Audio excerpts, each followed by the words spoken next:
a show that tackles the big issues affecting the BVI and the rest of the Caribbean. Searches for answers to today's big questions and gives viewers a unique perspective on developing stories. Follow the big story with me, Kathy Richards, only on JTV.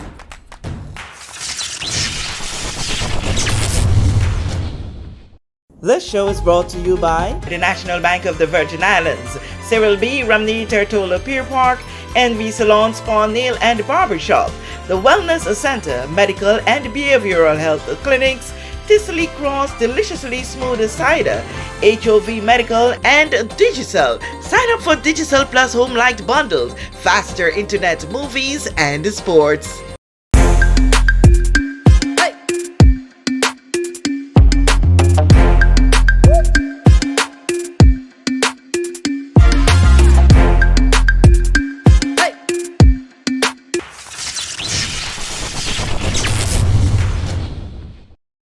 This is The Big Story. I'm Kathy Richards. I want to thank you so much for joining us for this edition. On set with me today are two persons from the BVIAA Athletics Association, Mr. Steve Augustine and Mr. Willis Tubman. Yes, I'm not so familiar with calling that name ever so often, so I'll make it regular so that I'll not forget it the next time. Guys, I want to welcome you to the set. Thank you for having us.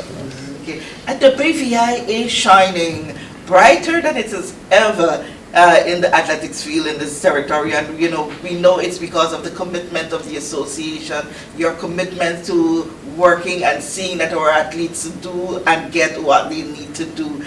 Just a quick revision from you, Steve, on how are we in this season of athletics? Well, you definitely spoke about the association doing its work, but I don't want to bypass the fact that the attention is always on the athletes. If they didn't show up, we certainly could. So, and if we're speaking about athletes, I can't give all the credits to just the association and not the athletes. I must also pass it on to the coaches. So we work in tandem with each other. So it's a unified approach between the association, the coaches, the athletes, and of course you, the people that follow and make us what we truly are. So preseason has started, the coaches are out there, the athletes are out there. I've always said that athletics doesn't have a growth problem. We continue to mushroom. It seems like every kid wants to be. And it's not the next Usain Bolt, it's the next Karen McMaster, the next Chantel Malone. So we're proud to know that we have local superstars that the kids are aspiring to be like, and that has done a whole lot for us as far as our growth. The sport continues to grow. The popularity of the sport has been that way for a very long time, and I'm proud to see that our numbers are just continually expanding and expanding, not just on the male side, but female athletes as well. We've done really well on the female side. We're a sport of open arms. We don't turn away. Luckily for us, and not to cast shade on any other sport, but in track and field, we can have a A, a B, a C, and a D relay. Unlike some of the other sports that may have limitations on the numbers of person that makes the team. So all in all, our coaches, our athletes, certainly the association, we have an active association. There's always something going on, and it makes me really happy to be a proud of to be part. Sorry, you are indeed proud to be part of working with guys like Mr. Todman, Miss Russ, Miss Catliff, Mr. Farrington. Everyone knows Ralston Henry. He is perhaps extremely very active, although he's had to travel for educational purposes. He stays very, very in tune with what's going on, and we work well together, and we hope that we can continue this for a much longer period of time. And for you, how will you see what you would have been investing for so many years with athletes and the association coming to play now? Well, back in '96, which both Coach Steve and myself was part of the Olympic team, and that was the largest team that the BVIAA ever sent, which was '96 in Atlanta. There were how many persons? There were 7. Wow. Now we have a chance of next year to practically have about 12 to 14. Karen, of course, is already qualified. Chantel more than likely will, because she was a finalist at Tokyo. Then of course you have Eldred, who always been there, and so many others, especially the collegians, are actually coming up right now and this close from qualifying. You have, of course, Ricoy, Adeja, Beyonce, and just to name a few. So it's track and field in the BVI, like we said before, it's gone to a whole different level, and we're hoping to basically continue after next year, because even after next year, for those who come up short, still have the world championship after, so we continue growing. Awesome. Swimming is a part of athletics, right? No, it's not? swimming has its own federation. Oh. Athletics is the sports you typically see on the track. Okay. Yes, track and field, really. Okay, We just okay. call it athletics. Okay, great. That's the world terminology for what we call track and field. Okay, gotta find them to see, because we're surrounded with water. And Right. While I know it's more centered with dealing with pools, that's another area that I see the BVI will soon be picking up more, because the push We hope towards so. swimming is so As great. But they were the last Olympic as well. We had a yes, and that's why I last remember Yes. to ask. I thought it was a part of the Athletics Association. Association. But to the crux of it is being able to effectively tool and equip our athletes to get to where they're at. And one of the major things for that to happen is for you to get the finances to do what we've been hearing the cries from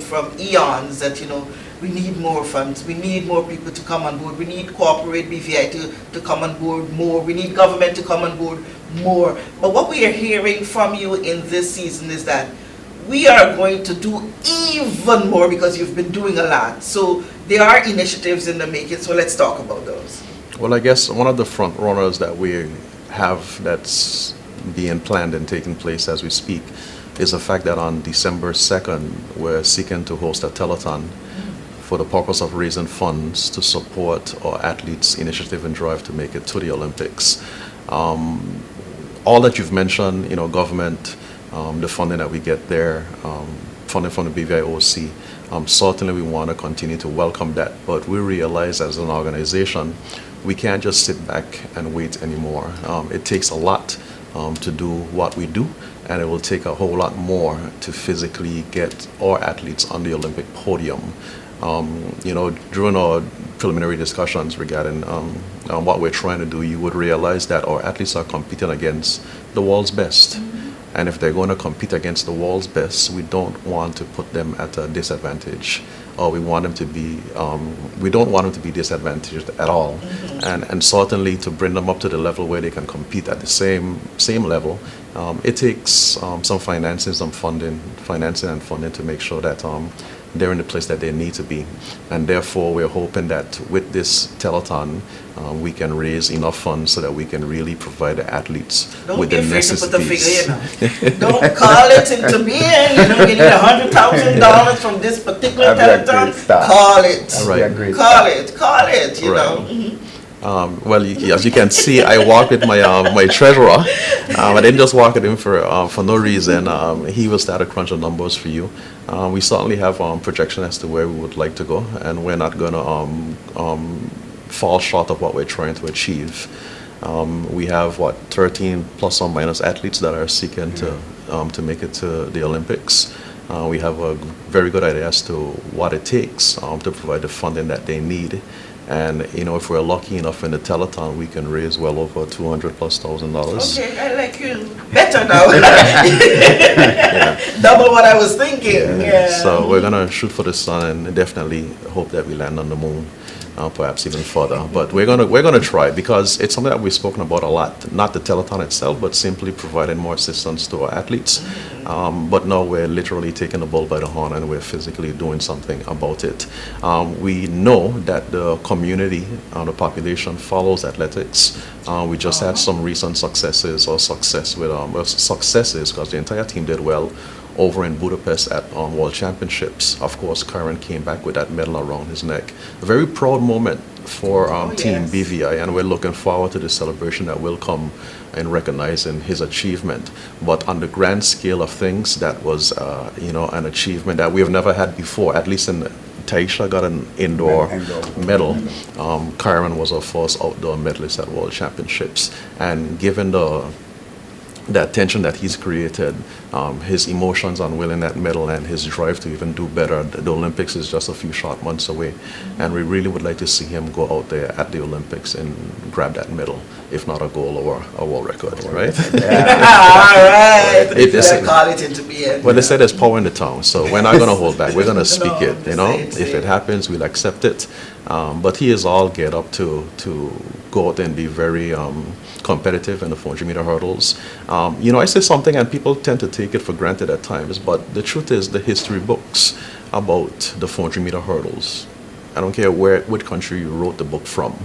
You can't write that book without mentioning Karen McMaster. Yeah, That's how good that's this history. guy Yeah, really yeah, is. yeah. And we don't want to downplay that any more than it is. The things, athletes such as Karen, you know, we hope that they would come around every day, but we do realize we come from a small population, and the ratios in making that happen, you know, is far and in between. So what Karen has been able to do at the world level is totally spectacular.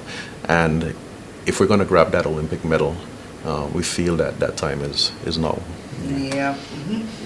Yeah, say. No, because take for example, Karen will be in one of the marquee events. That's got to be probably one of the top 3 more excited events come next year. Matter of fact, I think with the 4 guys who finished 1, 2, 3, 4 at the World Championship, they will be going at it again. And it's not just going to be at the Olympics leading up. They're going to build that event up.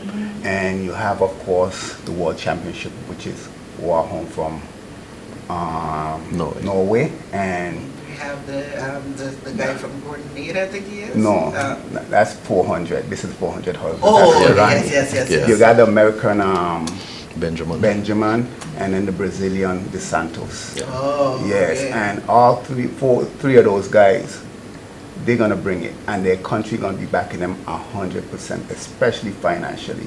To break a world record, the kind of treatment as far as nutrition, the technology that they use. Like for example, when Santos is training, they hook him up to different machines to test basically different things and see where he's at. Now, of course, Karen ain't at that level right now. We are trying to get him at that level. Oh, 'Cause please, let's get him there. Once We we need can a get medal. him there, We need a gold. yes, So. he shows over the last 7 years that he's as good as anybody because he was world ranking. And of course, a week and a half later, he beat Wahum, which was the world champion. And we just want to make sure that we put him in the best position possible. Like Mr. Gustin said, not only to win the gold, but we feel to win that gold medal in that event, it will take a world record. And we want to make sure we have Cracking it. it, you know. Exactly. You're cracking We have it, that you know. opportunity. Of the core of 12, approximately 12 persons that we are gearing up to Yes. get to the Olympics, how many of them are based here, and how many we have are currently overseas having more advanced, or I shouldn't say more advanced, but having the opportunity to do other things overseas? Well, basically, just about all of them are based overseas. Almost You everyone, have, okay. well, at least four to five who are professional right now on the professional stage, which you have, of course, Chantel Eldred, Kyron, and Ricoy, and Beyonce. Adesha is still in school. Oh, yes. And yes. others actually are in school on the collegiate level. Adesha is the only one, she's still in high school, but everyone else, like Diamond Gomes, Joshua Hill, Krista Erikstein, most of them is still in college. Oh, okay. When you two were headed to, when you went to the Olympics, were you high school or you were already out professional? I think we were out of school. You were out of school. Yeah. when you were in school, I think I was transitioning between high school and college. I didn't go to school yet.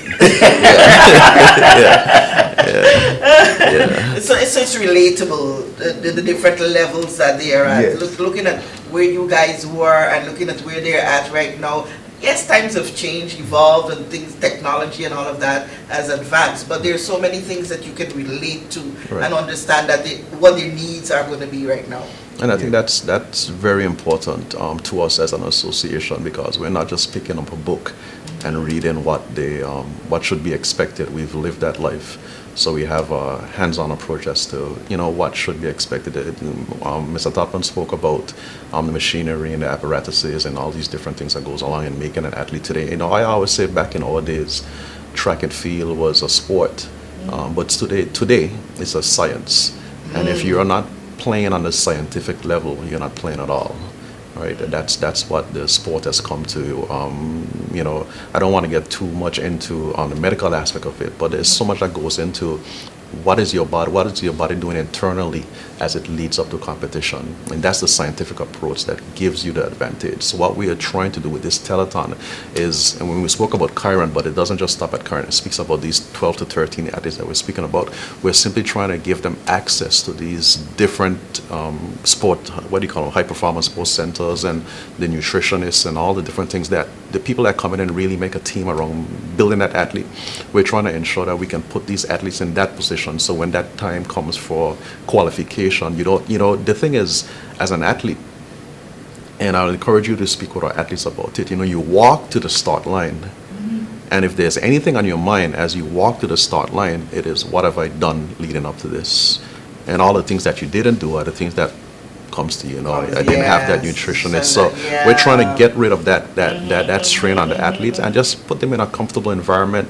The Olympics is less than a year away, so there's a lot to be done. We still have time to make this happen, and we just want to give them that competitive advantage to do it. If they all qualify, hip hip hooray, but if they don't, we don't want it to be, well, I never got the chance to be in the gym for the 6 months that I showed off, or I never got the chance to see the nutritionist. We don't want that to be the excuse. Okay, we want to say, listen, I gave this my best shot.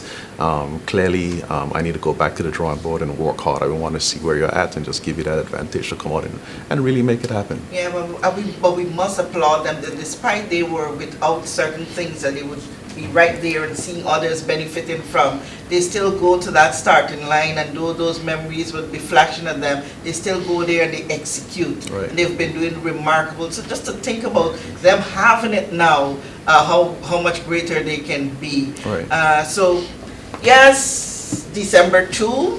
Yes. It's just around the corner. We're going to simply say we are now in November. It's just 1 month away. Leading up to that, what we need to know. So I wanted to put that plug in as well, is that although the initiative is definitely coming from the BVIAA Association, we're also teaming up with the Rotary Club of the BVIAA. Okay. They have done telethons many times over. Yes. You don't need to be a resident to realize that their success with telethons has been on the up and up. So we've partnered with the Rotary Clubs of the BVIAA. Family of the British Red Alliance. Yes, okay. To host this event and to undertake it as efficiently and expeditiously as possible. So we know that we have a team on board with us that have experience in doing this and being successful at doing this. So December 2nd, from 4 o'clock to about 8, and they were so happy to be doing this, actually teaming up with us. They see what we need and they jump on board. There was no hesitation on their part. Well, I could hear the Rotary family, considering we have 4 clubs and them coming together with exactly. you. They said that $200,000 we talk about is pittance. We're going for $500,000. Right. and we're for that. And one of the good things with our effort or drive is that certainly Brother Todman and our executive members, Ms. Russ Penn, we'll all be there, and Paulson's from the Rotary Club will be there sitting with us, and we've had support from government, we've had support from other organizations, supporting organizations to come on board and really make this. We just don't want to do it, we want to do it and want to do it at a high level. Yes. I have had the opportunity to sit with you many times before, and I think whenever I get the chance to speak to our population, I always say, come out and support BVIAA Athletics. And we've taken a while to really structure what support BVIAA Athletics really means, but we found that this is a mechanism that provides a clear pathway for supporting BVIAA Athletics. It's nice to celebrate the moments. There's nothing wrong with that, but the celebration comes after months and months and months of dedication and hard work. So although we may sit and we may see Chantel, jump in those long distances in the long jump, and Ricoy doing great things in the sprints, and Chiron doing masterful things in the 400 meter hurdles. You see the event, 47.3 seconds. That's a very short time, but to run that 47.3 seconds, he probably put in 43.7 months of hard work to run 43.7 seconds. So we want to continue to focus on or place emphasis on what happens. We want them to win, but we want to take that same emphasis on saying that we want you to win, and that we want you to train hard to win, so that we can continue to enjoy the end of it, which is the final result you want. Yes. But we want to make sure that we were there with you when you were grinding the wheel trying to make this happen. Awesome, great. So we're looking forward to December 2. We hope that you start to take out your fixing your budget, so that you could get those checks out and get your credit card ready. But you don't have to necessarily wait until December 2. You can start, Mr. Augustine, Willis, and how you can get in contact with them. Let's make this happen. We've been saying it for so long, and we need to throw resources where it needs to go for our athletes. We hear them cry, we hear the association make the plea, so let's make it possible. Let's put our money where we mount there. Thank you so much, guys, and we wish you every success. I know it's going to be great, and you're going to come back and tell me that we tipped that $500,000. We're looking forward to coming. All right, thank you so much for joining us for this edition of The Big Story. I'm Kathy Richards.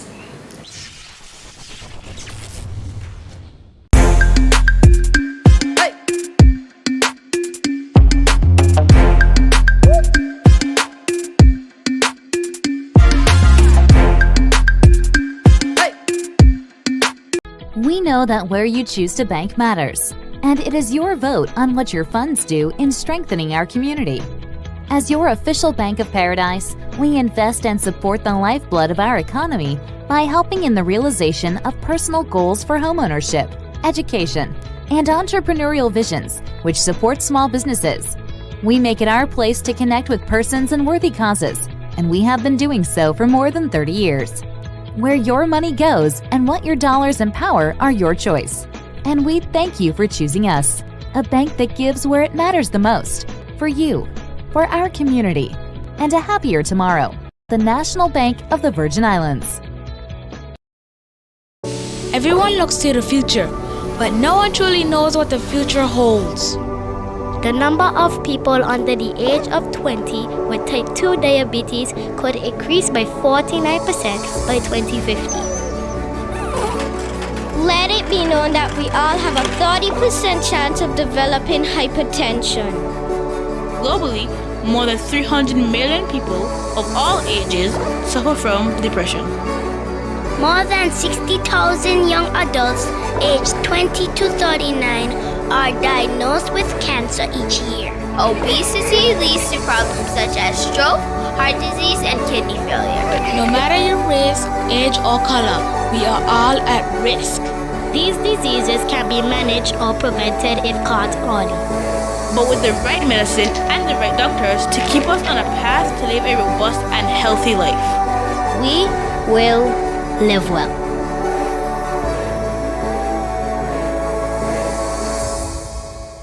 Plug into Digicel Plus and get even more entertainment with Disney Plus included. The best of Disney, Pixar, Marvel, Star Wars, and National Geographic all in one place. Whenever you want, plug into Plus to enjoy Disney Plus and much more with a home fiber bundle. Sign up today. Digicel Plus.